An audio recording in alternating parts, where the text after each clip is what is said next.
In our survey, 87% of buyers said they wanted some kind of self-serve option, whereas the number of vendors who are really strategically thinking about self-serve today, frankly, is lagging. Elissa, would love to just kind of get your high-level reactions to this data. And, in planning for this webinar, we had some really interesting conversations around, is it self-serve or is it control? Yeah. Yeah, I definitely am a big believer that the rising demand for self-serve is a little bit because, I want to control my journey. I want to control my prospect journey, my buyer's journey. And you know what? It's kind of like when you sometimes you say, oh, geez, explaining this or trying to get this person to do what I want, I'll just do it myself. You don't often choose self-serve because you want to self-serve. You choose self-serve because it's the best way to get what you want, which you want the control to do it.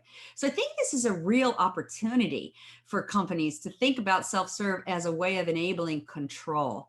That the buyer needs control. And the reason why you hear a lot of self-serve is they're just kind of, maybe many of them have given up. I really do believe that if you think about it as control, the buyer wants control of the journey. That means you can help them. You can help them. I mean, you want to control it too, but you can mutually control it. You can actually help them achieve what they want to achieve and know and be informed about while you're doing what you need to do. So if you start thinking about it as how can we enable control, you're going to do a better job of using your resources, like your salespeople, who you would say, well, self-serve, let's get salespeople out of the way. No, a vendor representative we just saw can be super useful if that vendor representative helps me to have control over this journey that I need to have control over.